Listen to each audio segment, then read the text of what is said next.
Seguimos en directo Marca Madrid Sierra y llega nuestra sección Marcando Salud, una sección en la que les hablamos de la forma más saludable de hacer deporte y de no tener problemas. En caso de que los haya, cómo recuperarse lo mejor posible. Hoy hablamos de las lesiones habituales del runner y, como siempre, nos acompaña nuestro especialista, que es el doctor Gonzalo Samitier, traumatólogo especialista en lesiones deportivas, artroscopia, hombro y rodilla del Hospital General de Collado Villalba. Doctor Samitier, buenas tardes. Hola, buenas tardes. Hablamos de esas lesiones del runner, las lesiones habituales que nos puede, en primera instancia, acercar un poquito cuáles son esas lesiones.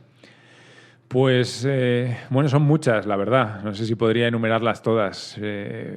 Como resumen, podríamos decir que suelen ser lesiones por sobrecarga, ¿no? El runner es un tipo de deportista que realiza una actividad de forma repetitiva a baja intensidad, pero es un tipo de actividad, como es la carrera, en la que el impacto es bastante acusado, ¿no? Sobre todo en determinadas personas que a lo mejor no tienen un morfotipo tan favorable, son más altos, más grandes, con más peso, pues se pueden llegar a producir lesiones y luego hay muchos factores que influyen, ¿no? Pero son sobre todo lesiones de sobrecarga, de rodilla, a nivel de tobillo, a nivel del pie, algunas veces a nivel muscular o incluso a nivel lumbar. O sea, son múltiples tipos de lesiones.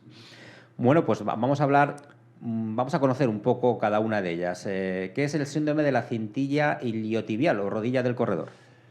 Pues esta es una buena pregunta. Probablemente sea una de las más habituales y es muy conocida por eso, pues es muy característica del corredor y la verdad que te puede tener fuera de juego durante muchos meses, porque una vez que se desencadena es muy difícil de frenar. Es un problema banal, no es una patología grave, pero claro, al que tiene un objetivo de correr o de incluso competir en más adelante en alguna prueba de larga distancia, pues te obliga en muchas ocasiones a parar, ¿no?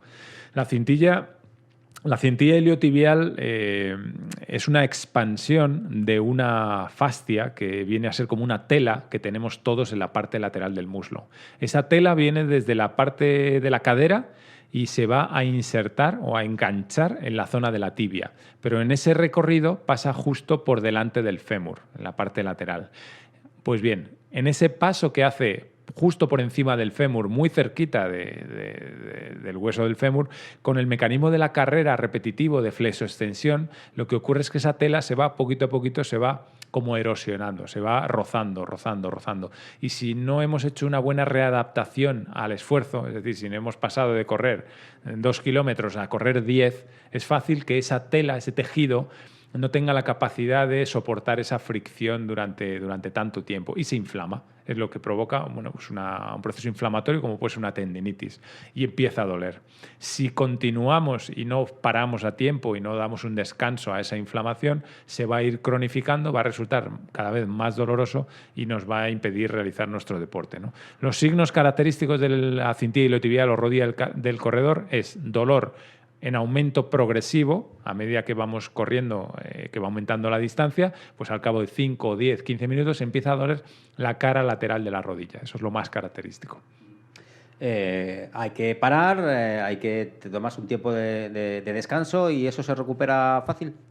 Claro, sí, hombre, si el dolor ha aparecido, si llevamos un día que nos ha aparecido la molestia, pues bajamos el ritmo, hacemos más estiramiento, nos ponemos un poquito de hielo, nos tomamos un antiinflamatorio y a lo mejor durante esa semana, pues bajando el ritmo es suficiente. Ahora, si ya lo vamos arrastrando durante semanas o meses y se está intensificando cada vez más el dolor y cada vez nos está permitiendo correr menos distancia antes de que empiece el dolor, pues entonces ya ahí ya sí que nos va a obligar a parar a veces semanas o incluso meses, hacer un tratamiento fisioterápico, intensificar los estiramientos e incluso a veces mi recomendación es la de decir, mira, olvídate de correr durante un plazo y cuando ya te desaparezca el dolor, muy poquito a poco vas a ir reintroduciendo la carrera y siempre sin dolor, porque si no es que no te la quitas de encima. Seguimos, hablamos ahora y conocemos qué es el síndrome femoropatelar. El síndrome femoro-patelar, bueno, esto es muy conocido. Yo creo que hemos hablado a lo mejor en algún otro programa. Esto le pasa a mucha gente, no tiene por qué ser runner, pero bueno, pasa, como decía, son todas lesiones de sobrecarga. Como su propio nombre indica, fémoro viene de fémur y patelar viene de la patela, que es la misma denominación que es la rótula. ¿de acuerdo? Cuando corremos, la rótula desliza por delante del fémur, una especie de canal. Pues bien, ese deslizamiento, claro, cuando corremos estamos realizando el mismo movimiento durante miles de veces. Pues puede llegar un momento que se origine una sobrecarga, un pequeño desgaste del cartílago, de esa superficie más blandita, que hace que los huesos, cuando circulan uno sobre el otro, pues no se desgasten, pues ese cartílago, por la fricción, comienza a doler. Entonces esto es muy frecuente en las chicas jóvenes, muchas veces incluso por no hacer deporte, por todo lo contrario, ¿no? Como no hacen deporte, no tienen buena musculatura y cuando intentan hacer algo así más fuera de lo normal, o subir escaleras o bajar, o una marcha en la montaña, pues les empieza a doler. En el runner es un poco un mecanismo opuesto. Por exceso de demanda empieza a doler. Sobre todo tienen más peligro de esta complicación o de este problema los que hacen carreras de montaña, porque están continuamente subiendo y bajando y ahí la demanda de la rótula es mucho mayor, ¿no? Aquí, de nuevo, la recomendación es un poco la misma que en todas estas lesiones. Bajar un poquito el ritmo, intensificar un poquito lo que son las jornadas de acondicionamiento físico, mejorar la potencia del cuádriceps y ser consciente un poco de qué nivel físico te encuentras, ¿no? Porque esta lesión sobre todo sobreviene pues, si estamos habituados a correr 10 kilómetros por montaña, si pasamos a 20, ¿qué ocurre? A partir de los 10 kilómetros vamos a tener una gran fatiga muscular que a lo mejor pues no vamos a percibir o vamos a intentar o la vamos a paliar con nuestra fuerza de voluntad, pero esa baja fuerza muscular o esa fatiga del cuádriceps hace que la rótula tenga un movimiento excesivo, con lo cual se roza más el cartílago, o sea, entramos en una dinámica ahí negativa, ¿no? O sea, que siempre es un poco un equilibrio entre la condición física, la demanda que le estamos pidiendo a la rodilla y cuando aparecen los signos de dolor en la parte anterior de la rodilla, pues sobre todo bajar el nivel de intensidad de los entrenamientos durante un tiempo. El cartílago es algo de lo que muchos deportistas, runners, hablan muchas veces. ¿El desgaste del cartílago, eso no tiene solución? Pues la verdad que no. O sea, tiene solución y no la tiene. ¿Qué quiere decir? Que las soluciones son agresivas. Las soluciones son cirugías, que son cirugías importantes y que se guardan como último recurso. Por lo tanto, hemos de conservarlo como oro en paño. Sí que es verdad que se han hecho estudios para ver si realmente el hecho de la carrera a pie a largo plazo origina un mayor riesgo de artrosis. Y lo cierto es que se ha visto que en principio no. En principio no se ha demostrado que el runner tenga más riesgo de padecer artrosis que una persona que no lo es, porque si es verdad que sobrecarga las articulaciones, por otro lado la carrera también tiene muchos beneficios que hacen que a lo mejor nuestro hueso tenga una mayor solidez que una persona que es más sedentaria o incluso el cartílago, son personas que se cuidan, que no tienen hábitos tóxicos, que tienen una buena alimentación, o sea que hay factores positivos y negativos. El problema es muchas veces gente que tiene lesiones de menisco, de ligamentos y que después se dedica a correr. Ya no es una rodilla normal, ya no es una rodilla que vaya en un balance adecuado y el hecho de correr le perjudica a largo plazo. Ahí es muchas veces donde sobreviene el problema. Pero bueno, muchas veces no es tan fácil de demostrar. Que yo diga esto aquí no significa que una persona que haga 4 maratones al año, pues quién sabe, a lo mejor sí que tiene más riesgo de artrosis. Lo que pasa es que todas estas cosas es muy difícil de demostrar a veces con la ciencia, ¿no? Porque necesitas muestras de muchos pacientes a muy largo plazo y que sean muestras equiparables. O sea, a veces el que no se sepa si hay evidencia científica sobre algo no quiere decir que no se dé. Vamos a hablar ahora de una fractura que pues se ha hecho muy famosa últimamente porque ha habido deportistas de primer nivel, sobre todo de fútbol, que la han sufrido. Es la fractura de estrés de tibia, metatarsianos y cuello femoral. ¿Qué es una fractura de estrés? Bueno, yo aquí puntualizaría. Una cosa es la fractura de estrés y luego en realidad la puedes tener casi en cualquier localización. Una fractura de estrés, para que nos entendamos mejor, se llama también fractura de sobrecarga y suele producirse por un mecanismo repetitivo de impacto por el tipo de deporte que hacemos. El deportista que corre pues la va a tener en las zonas de impacto que son el pie, que son la zona de la rodilla, o sea, donde más se sufre el impacto. El deportista que utiliza el miembro superior pues la puede tener en el húmero, en las costillas, en la clavícula, o sea que va a depender mucho de esto, ¿no? Pero sí que es verdad que en los corredores la más típica es la fractura, en concreto la fractura del cuello del segundo metatarsiano, pero las que más se han hecho famosas por los deportistas son la fractura del quinto, porque no sé si recordarás, Messi tuvo esta lesión en su día, tuvo una fractura de la base del quinto metatarsiano, y hay un mecanismo ahí repetitivo que a raíz de un mal gesto, una arrancada brusca, un cambio de dirección, pues al final acaban fracturándolo. O el mismo Pau Gasol en las el Mundial de Japón, efectivamente, pues tuvo esa lesión antes de la final y bueno, se montó todo el drama, qué tal, y bueno, al final pues oye, ganamos, ¿no? Sí. Bueno, y luego otra muy conocida que hemos estado hablando antes de ella, la lesión de David Villa. David Villa también en el Mundialito de Japón en 2011. Exacto. Con el FC Barcelona, que se rompió la tibia. La tibia, efectivamente, tuvo una fractura de estrés de tibia.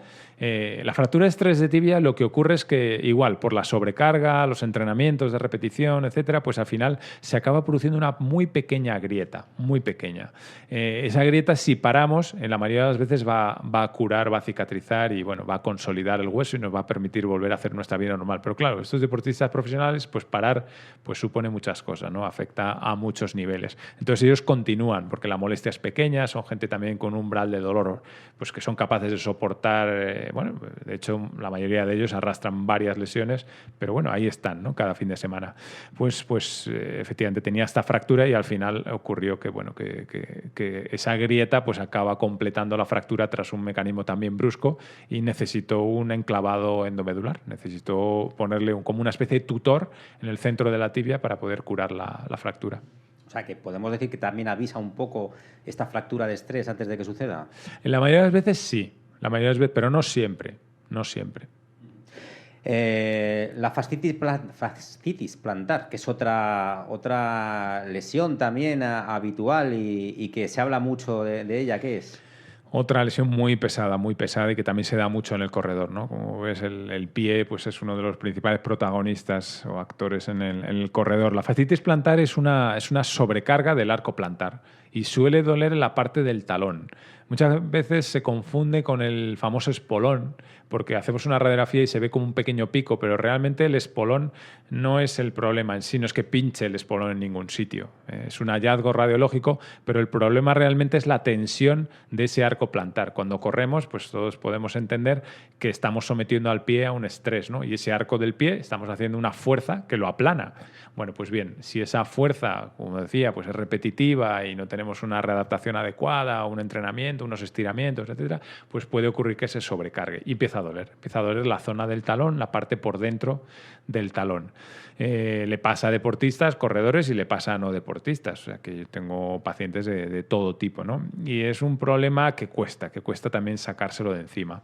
El consejo es, de nuevo, bajar un poquito el ritmo y sobre todo el calzado, mirar que tengamos un calzado adecuado, con una buena amortiguación e incluso a veces plantillas a medida que tengan un buen soporte del arco plantar, de manera que no se hunda cuando hacemos la carrera, y luego también ver un poquito el tipo de terreno, ¿no? Entonces, si no la tenemos muy cabreada, a lo mejor con unos días o semanas de que bajemos un poquito el ritmo es suficiente. Hacer mucho estiramiento de la fascia plantar, del gemelo, es un poco toda una cadena cinética, puede ser suficiente. Si ya la tenemos ya muy inflamada, con una lesión muy crónica, pues a veces hay que recurrir a las infiltraciones o incluso en algunos casos a la cirugía, ¿no? Hablamos ahora de una lesión que también es una de las consideradas graves y que también pasa a muchos deportistas, la tendinopatía Aquiles, que es la rotura del tendón de Aquiles, ¿no? Sí, bueno, la tendinopatía a veces es el pródromos de la rotura. La tendinopatía simplemente es la inflamación. El tendón se inflama y duele, por sobrecarga generalmente también, por esfuerzos repetidos. Es muy típico en el deportista que corre, que salta, es bastante habitual. De nuevo, pues la fisioterapia, los estiramientos del Aquiles, adaptar un poquito el nivel de intensidad de los entrenamientos. Y un porcentaje de estos pacientes pues tienen la mala suerte que se les rompe el tendón. Yo recuerdo en la época que yo estaba con Ramón Cugat allí, que veíamos muchos deportistas, pues que Gerard, el deportista, el futbolista del Barcelona, pues recuerdo que tuvo esta lesión, que es una lesión grave, ¿no? O el mismo Kobe Bryant, recientemente pues tuvo esta lesión y le tuvo apartado los terrenos de juego, pues no sé, en torno a entre 7 y 9 meses, ¿no? Es una lesión importante, pero bueno, que tiene solución. Una rotura del tendón de Aquiles, generalmente en la persona joven y activa, lo que hacemos es hacemos una reintervención y es un poco de sentido común, ¿no? Lo que se hace es como un maroma de barco que se ha roto y lo que hacemos es volver a cerrarla, volver a coserla, que se puede hacer por cirugía abierta con una incisión aproximadamente unos 4 o 5 centímetros o bien por cirugía percutánea, y la cicatrización normalmente es buena. Lo que pasa es que el periodo de incapacidad pues es largo en un deportista que la exigencia es máxima. Cuando se produce una tendinopatía, esa previa a la rotura, ¿cuál es el consejo para evitar precisamente que llegue la rotura? Bueno, esa es una buena pregunta. Quizá el principal consejo es no llegar hasta el punto de dolor que es prácticamente incapacitante, porque eso ya es una señal de alarma importante, ¿no? No eso de aquello de que si no hay dolor, no como era el dicho, sin sufrimiento no hay mejora. Aquí generalmente no es una buena política para las lesiones. Cuando el organismo te está avisando ya con varias luces rojas, significa que has de bajar un poquito el ritmo y le toca también al deportista profesional. Todos hemos visto a Nadal, que ha tenido que estar fuera de la competición durante muchos meses por múltiples lesiones, pero que yo recuerde una de ellas fue una tendinitis importante del rotuliano que le tuvo alejado pues mucho tiempo, ¿no?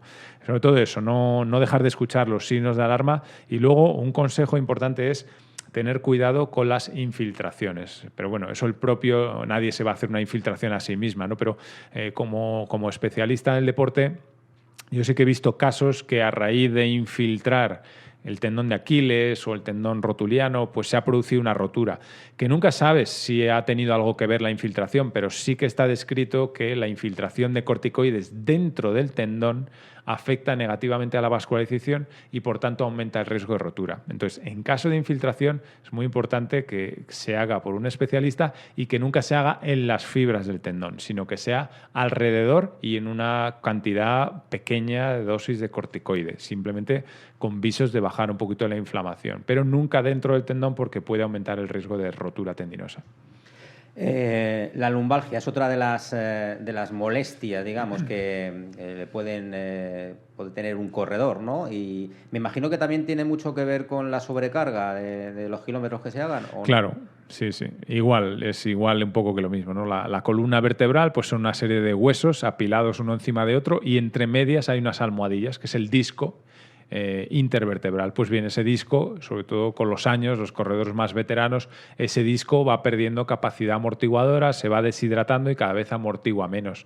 Y llega un momento que ya no amortigua y entonces empieza a sobrecargarse tanto el propio disco como los huesos por encima y por debajo. Y es cuando sobreviene la lumbalgia. Y si ya el disco se rompe del todo y se extruye la parte más interna, que es el núcleo, es como una bolita, digamos, más densa que tienen esos discos, si se extruye y se va hacia la zona de las raíces nerviosas que bajan por la médula, pues entonces te produce la famosa ciática o lumbociatalgia, ¿no?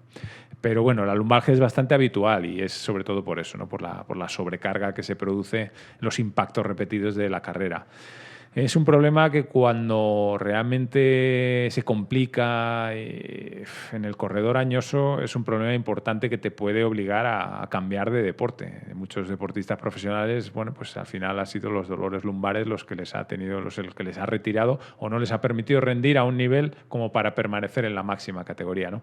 El consejo cuando aparece de forma inicial es, bueno, el tener, digamos, la mejor condición física a dicho nivel, es decir, un buen equilibrado entre la musculatura abdominal, la musculatura lumbar, muchísimo estiramiento y luego pues moderar todas las actividades que sean de impacto en la medida de lo posible, cuidando pues lo que hemos dicho, la zapatilla, el tipo de terreno, etcétera, ¿no? Y la intensidad de los entrenamientos, pues, todos estos factores influyen, pero es un problema que a veces puede llegar a ser complicado, ¿no?, de solventar.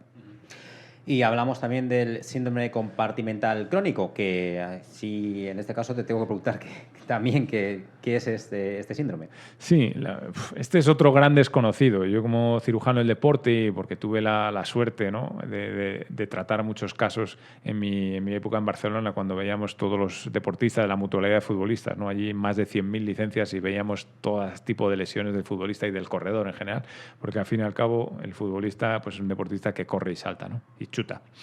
Pues el síndrome compartimental se suele dar en gente joven que hace deporte de carrera o salto, y lo que consiste es que cuando hacemos deporte el músculo se hincha, se llena de sangre y se hincha. Hay gente que por las características de su anatomía, cuando se hincha ese músculo, resulta que el tejido, todos tenemos un tejido alrededor de los músculos que se denomina la fascia. Es como una tela que envuelve los músculos. Pues cuando se hincha el músculo, resulta que estas personas con cierta predisposición, esa tela no deja que se expanda el músculo, y al no dejar que se expanda, origina como una especie de hiperpresión, de manera que no circula bien la sangre por el músculo. Y la falta de sangre en el músculo se denomina isquemia, y eso genera dolor. Es como cuando tenemos, por ejemplo, un infarto de miocardio, lo que ocurre es que se obstruye una arteria, no circula la sangre en una parte del músculo del corazón y te da dolor y tienes una isquemia o un infarto si la obstrucción del flujo es muy grande. Bueno, aquí esto no es tan grave como un infarto, ni mucho menos, pero no les deja hacer deporte, porque en cuanto aumenta la intensidad del deporte, se les empieza a hinchar el músculo, se empieza a doler y tienen que parar. Y es un cuadro muy desconocido, y además es que prácticamente no hay una prueba diagnóstica. Y pasa mucho con este tipo de lesiones, ¿no? Las que hemos hablado, pues la fractura de estrés, el síndrome femoropatelar, la cintilla iliotibial, son muchas lesiones típicas de deportista que es muy difícil de poner de manifiesto con una prueba diagnóstica. Y el síndrome compartimental es una de ellas. El diagnóstico fundamentalmente es clínico, es decir, tener la experiencia de detectar este tipo de pacientes, y yo lo que les hago en consulta les someto a un test de estrés, podríamos llamar. Les pongo a caminar de puntillas y de talones en la consulta. Y eso inmediatamente o a los pocos segundos les empieza a desencadenar la misma sintomatología. Eso lo que se hace, eso sí que son pacientes que prácticamente el 100%, si quieren seguir haciendo deporte, tienen que someterse a una intervención. Y así como anécdota, pues hombre, los más conocidos son los motoristas. Los motoristas, estos como no corren, les pasa en los brazos. Como están continuamente acelerando, embragando, desembragando, utilizan mucho la musculatura del antebrazo, la tienen muy fuerte y les pasa lo mismo. Se les empieza a hinchar la musculatura, les empieza a doler y llega un momento que se ven incapacitados para frenar con normalidad, etcétera, y prácticamente la gran mayoría están operados de esto. ¿Es una intervención fácil? ¿Es una intervención sencilla? Sí, no es de las más complejas. Y hoy en día ya se hace de forma incluso percutánea, ¿no? Antiguamente se abría prácticamente en canal la pierna, y además tienes que abrir en varios sitios porque hay varios compartimentos separados de músculo. En la pierna, por ejemplo, hay 4, pero se hace con incisiones entre 3 y 4 incisiones de aproximadamente unos 3 centímetros cada una. Bueno, pues son algunas lesiones de las que le sucede al runner. Yo no sé si nos dejamos, doctor Samitier, alguna de las que también nos quiera hablar. Pues seguro que hay más, porque bueno, lesiones de rodilla, pues sobrecargas a nivel de menisco, lesiones de cartílago que hemos mencionado, sobrecargas también del tobillo, o sea que hay muchas, pero yo creo que estas son las más frecuentes y las que más obligan a parar o a veces en ocasiones a ser intervenidos el paciente deportista. Y en muchas de ellas, pues una vez que suceden hay que solucionar el problema. Pero se puede minimizar el daño o que no os lleguen a suceder con unas buenas zapatillas, un terreno, digamos, blando donde poder entrenar el runner, y buscando esas situaciones, pues quizá algunas no lleguen de esas lesiones. Claro, cuidando al máximo los detalles, que alguna vez hemos comentado en este programa cuando hablamos de los problemas al correr una maratón, cuidando los detalles y luego haciendo caso a los signos de alarma. O sea, no esperar a que empiece a doler durante 2 meses, porque entonces va a ser muy difícil de quitarse de encima esa tendinitis. Te puede llegar a tener que llegar a parar de 6 meses a 1 año a veces por este tipo de lesiones. No son graves, algunas de ellas, otras, bueno, tiene que tener un poquito más de cuidado, pero la mayoría no son graves, pero te pueden tener alejado de tu deporte durante mucho tiempo. Entonces, cuidar los detalles y escuchar los signos de alarma y bajar el ritmo cuando tu organismo empieza a mostrar signos de sobrecarga articular antes de que empeore. Pues nos quedamos con sus consejos. Doctor Gonzalo Samitier, muchísimas gracias una vez más por estar con nosotros y seguimos hablando de deporte y salud. Gracias a vosotros.